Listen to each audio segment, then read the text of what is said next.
So today I'm going to string a Prince 03 Speedport Black.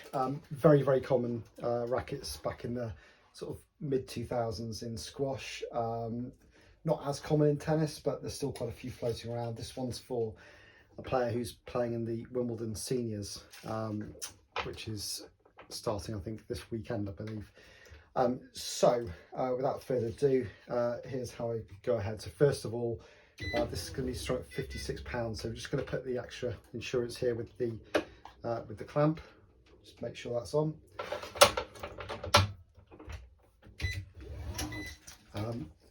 So normally on a poly I wouldn't string as high as £56, but this particular player has had it strung up to anything up to £61 before, so pretty high tension. I've advised dropping it a little bit, and let's see how he gets on with it, but hopefully very well. So things to look out for with the speed ports. So first of all, you've got the ports instead of the grommets, except the ones in the throat actually you do have a little hole going through there, which means that if you string them too loose, then sometimes what can happen is the strings can move a little bit too much and you get lots of premature breakage. Other things to keep in mind is there's some very sort of intricate details within the throat area where you have to feed the string through. So it's really important you get it right to start with. So I'm just going to bring this through. I'm not going to tension this string. Just going to string 3 on the first, then we're going to be going 2 ahead. Also, other things to bear in mind, you actually have to start on the correct side. So with most rackets, if you're doing it as a 2-piece, which I am with this, Prince normally recommend a 2-piece on these rackets anyway, and certainly they're powering rackets in squash and tennis. But if you're going to do it as a 2-piece, then because of the O ports here, if you don't start on the correct side, and Prince does give you some markers anyway for where to start the crosses, then you end up having to start the crosses all over again because you missed the markers on here. So you'll find out after about the 5th or 6th cross that you've got it wrong anyway. But a lot of these rackets, if you've never done them before, I do quite a few of these rackets, but if you've never done them before, do your prep, study the rackets, study the grommets, study the O ports, speed ports rather, just to make sure you've got it correct.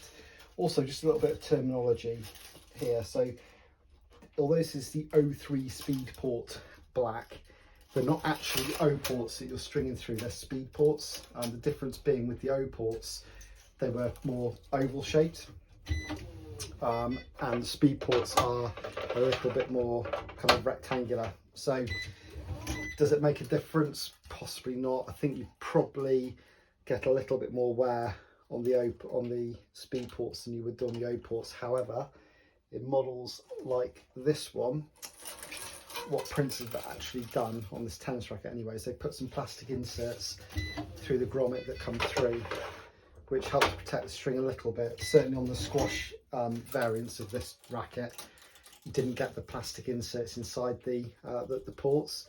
So what would happen is the paint would chip and would just basically snap the strings. So there were little workarounds, and if you do have that on some of the tennis rackets which have the speed ports or the O ports, little tip, use some grommet tubing, which costs buttons that cost nothing. Use a little bit of grommet tubing around the inside just to protect the string from catching on any of the edges, because believe me, the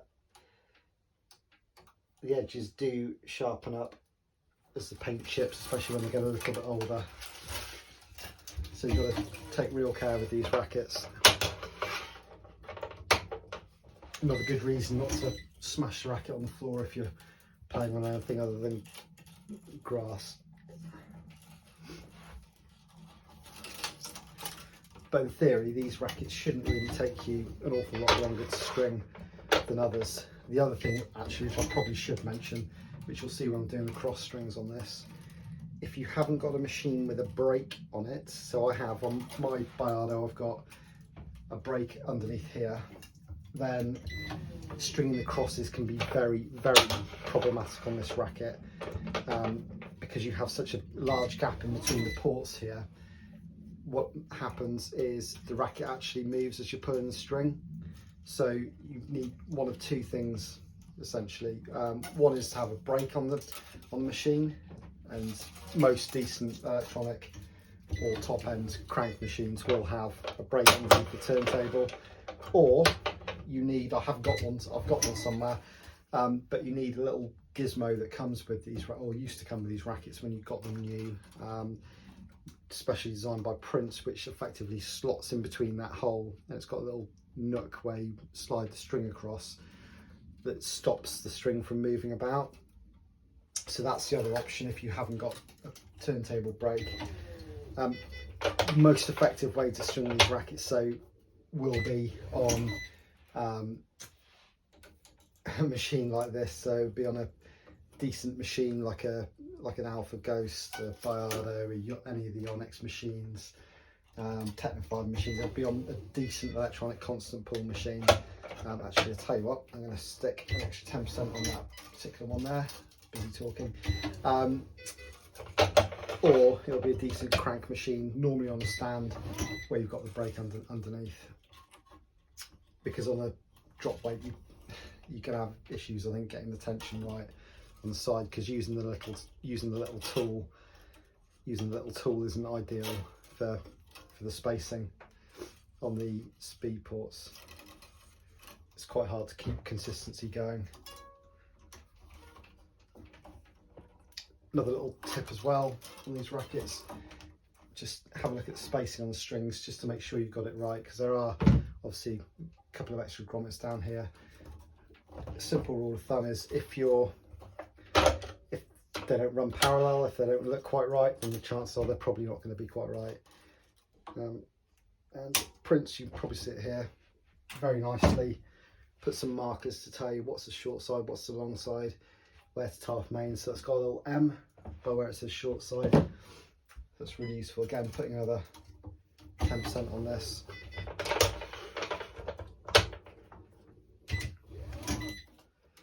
So this racket naturally is very powerful, so this player likes to have a little bit more tension just to get the control. There's a few reasons why it's powerful. First of all, it's got a reasonable sized head on it, fairly open string pattern, but because of the speed ports, they are designed to let the strings move a little bit more and thus produce more power.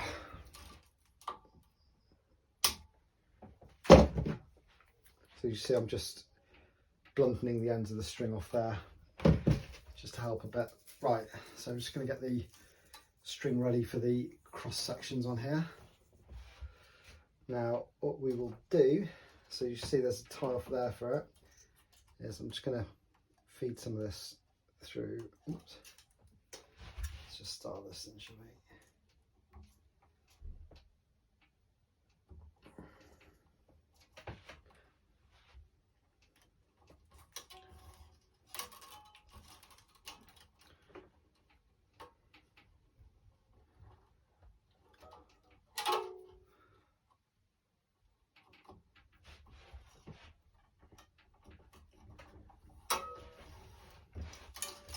Making sure I've got enough string left there to tie it down.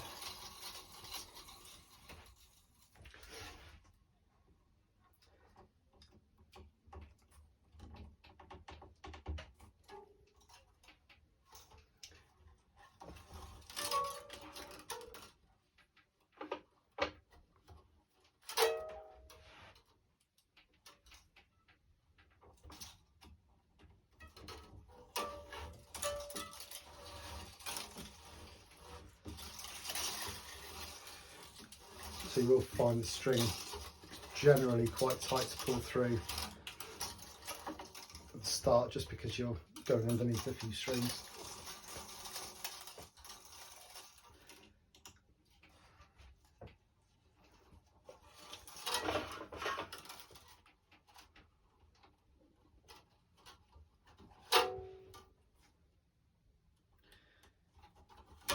Another little tip as well, don't tie off until you're absolutely certain you got it all correct on that starting one. So clamp it there. You might see I'm pulling 2 here at £56. However, it's only that one that's going to be that. I'm going to be retensioning that with a little bit of extra afterwards. So I'm not double pulling as such.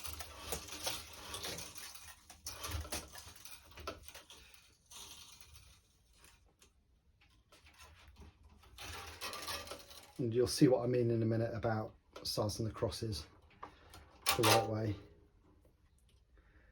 String, by the way, it's Beast XP, so it's actually a Prince string.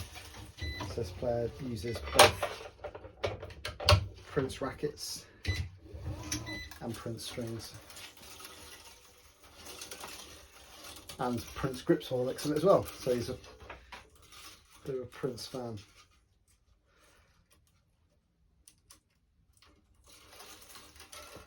Right, so again, as anybody that's seen my videos beforehand, I generally always string one ahead, string one ahead. Only ever pull one string at a time, but string one ahead, less friction, much easier. Right, so this will all work out perfect for me. So I'm just going to tension this starting one off, get the clamp out of the way, and be very careful because they do have diamond dusted coatings on them, so it doesn't have them, particularly prone to scratching strings if you're not careful. I'm just going to feed that through as such. There we go.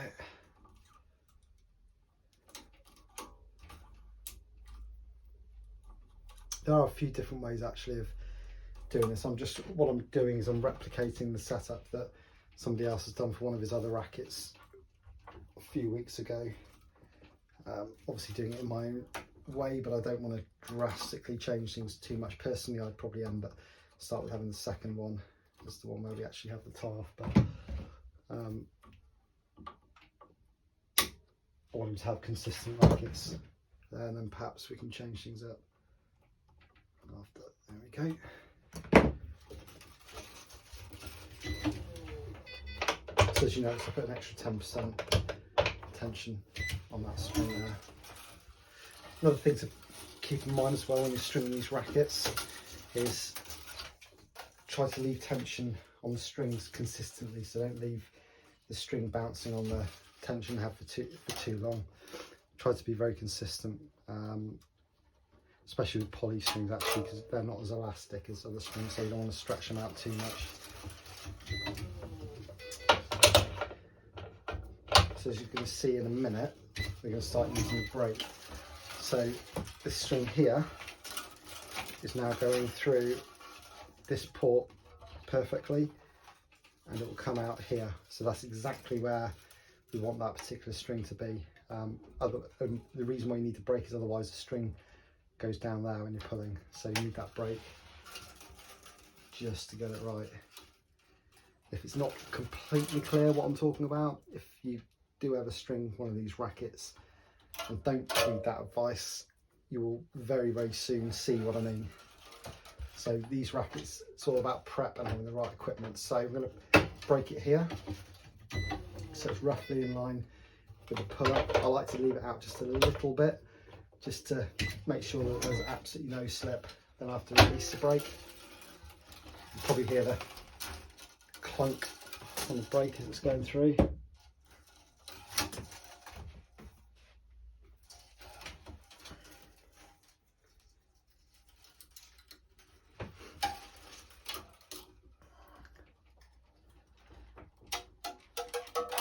So different ways of stringing, of weaving. Right, again, I'm going to put the brake on here. Just leave out just a little bit short of completely flush. Straighten some of those strings I'm going across actually. I like to slide polys through more than weave them. Couple of reasons. One is it is a lot easier, less friction going through that way. For me personally, that's how I like to do it. But also on the polys, you sometimes get sharp ends where you snip them on the end. You can sometimes get sharp ends which can then catch on the string. To be honest, it's not very often that's going to happen, but it's just one of those things I like to mitigate just in case. So you should always, you can probably see it now actually, you should always have it going round the loop. If you don't start on the right, on the correct side, I should say, which in this case is where it's the short side, sorry, wrong side rather, then you won't actually have that loop. It'll be completely wrong, but you'll notice it very soon because you won't be able to actually string the thing. And one of the reasons why I'm fairly used to stringing these rackets is because I do a lot of, oops, get the brake on. I do a lot of squash stringing, and the speed port blacks and silvers were one of the most popular rackets about 10-15 years ago.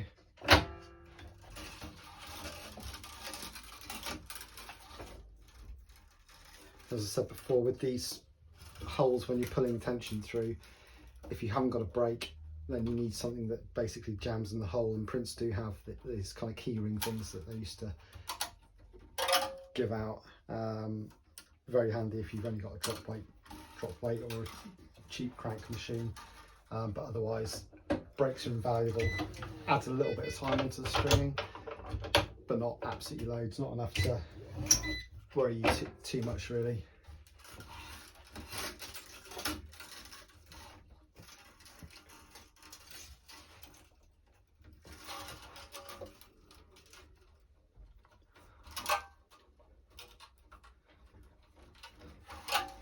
When you really start going through the motions, you can get some pretty good speed with the slides on there.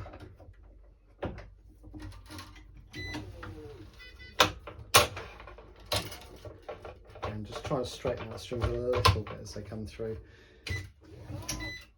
They're actually fairly waxy polys, actually, these ones, so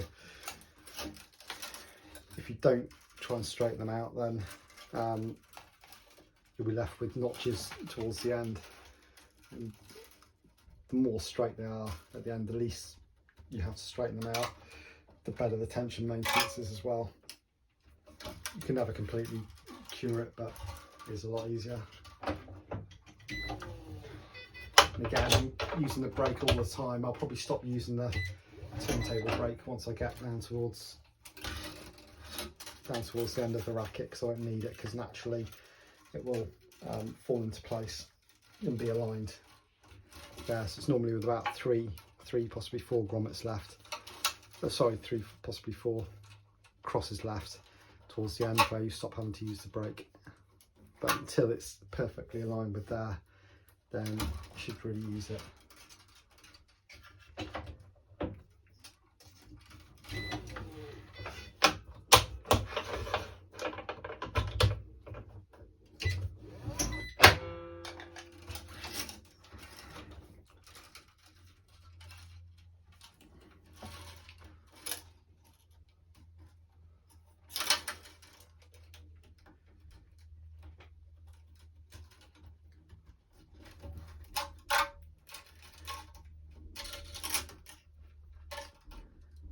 But yeah, I mean, if you're not stringing yourself and you've got one of these rackets, always worth making sure that the stringer is pretty competent that is, and not incontinent, competent, and they know what they're doing with this kind of racket really. I'd like to think that if somebody hasn't strung on one of these rackets before, then they just be honest and tell you if they can't do it. But I have seen quite a few people come to me with this particular racket and a few other prints, especially the power rings, and the players have come to me because the stringers ripped the strings out and not being able to basically put them back in again. So I'm not having to use the brake now because it's much more in line, which is good. But yeah, these rackets are not difficult if you know what you're doing. But if you don't know what you're doing, then yeah, they can be a bit tricky. Actually, I'm just going to leave it there. I'm not going to have a lot of room to wind around those. Again, I'm trying to use the Diablo as much as possible, just to protect the strings.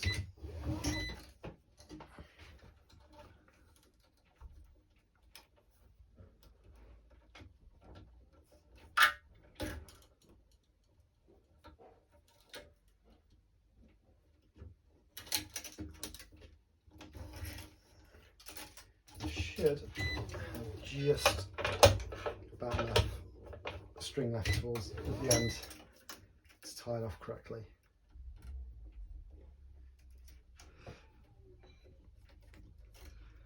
But yeah, I mean these rackets, these Prince speed ports and O ports, certainly the some of the old O port ones were really popular on the Pro Tour in squash. And some of the speed ports were too. They were really good rackets back in the day.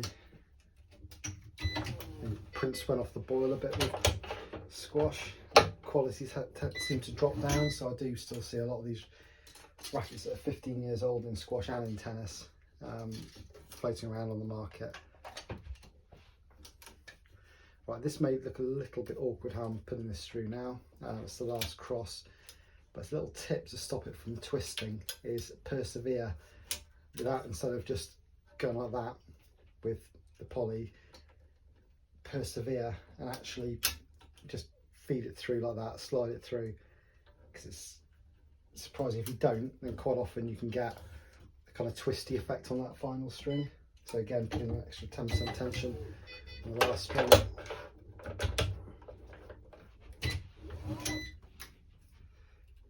And we're going to tie it off. So with a trusty Parnell knot, by far the best knot in my mind. I mean, the Pro knots are good as well, but Parnell knot in my mind is great for everything, but especially good for polys and synthetics where the string might be a little bit slippery. It really locks that string in. Right, just going to clear the clamps out of the way whilst I finish straightening the strings. Oops.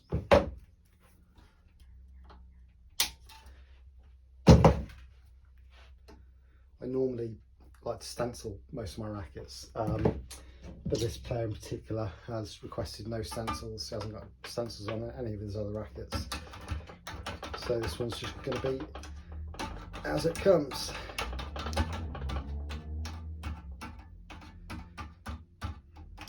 So I think I mentioned these strings feel a little bit kind of waxy.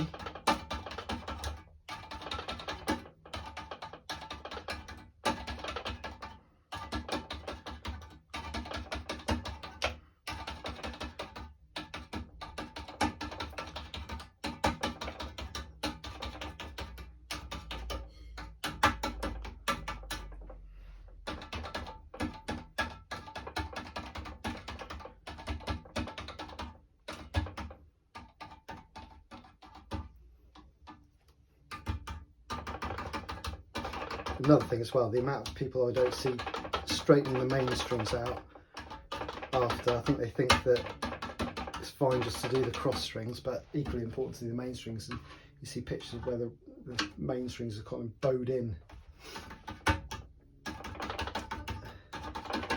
Yeah, it takes a minute or so to do this. Very blunt there, so it's not going to damage the string.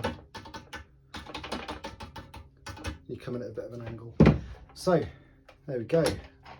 It's the 03 Speedport Black. That's